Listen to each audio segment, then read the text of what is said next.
Land titling act విషయంలో తెలుగుదేశం దాని అనుబంధ మీడియా పిల్లి మొగ్గలు వేస్తోంది.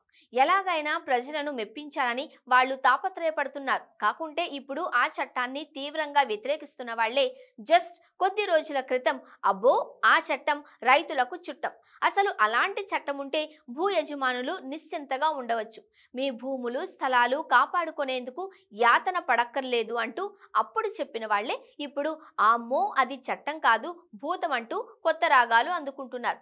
చంద్రబాబుకు పనికొస్తుంది అంటే రాజ్యాంగాన్ని సైతం రద్దు చేద్దాం అనే స్థాయికి దిగజారిపోయారు.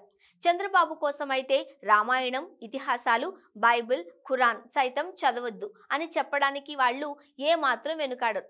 ల్యాండ్ టైటిలింగ్ చట్టం సూపర్, అలాంటి చట్టం దేశంలో గతంలో రానే లేదు.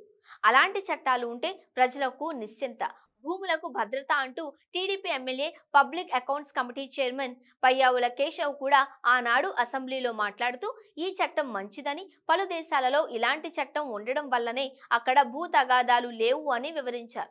ఇలాంటి చట్టం ఆంధ్రాలో కూడా రావాలని డిమాండ్ చేశారు. దీంతో ఆయన వాగ్దాటి, విషయ పరిజ్ఞానం చూసి టీడీపీ సభ్యులు బల్లలు చరిచారు. ఈ టీవీలో సైతం ఆ మధ్య ఈ చట్టం గొప్పది అంటూ కథనాలిచ్చారు. ఇప్పుడు ఈనాడు పేజీలన్నీ ఆ చట్టాన్ని భూతంలా చూపిస్తూ నింపేయగా ఈ టీవీలో గంటల కొద్దీ చర్చలు పెడుతున్నారు. ఇక బీజేపీ రాష్ట్ర అధ్యక్షురాలు పురంధేశ్వరి సైతం ల్యాండ్ టైటిలింగ్ చట్టం గొప్పతనాన్ని వివరిస్తూ ప్రసంగించారు. ఇప్పుడేమో ఆమె తన బంధువు చంద్రబాబు కోసం ఏమీ మాట్లాడకుండా సైలెంట్ అయ్యారు. అంటే ఈ చట్టం గొప్పదనం, ప్రజలకు కలిగే మేలు గురించి ఈ ముగ్గురికి తెలుసు. కానీ ఇప్పుడు చంద్రబాబుకు లబ్ధి చేకూర్చడానికి ఆ ముగ్గురు నాలుక మడతేశారు.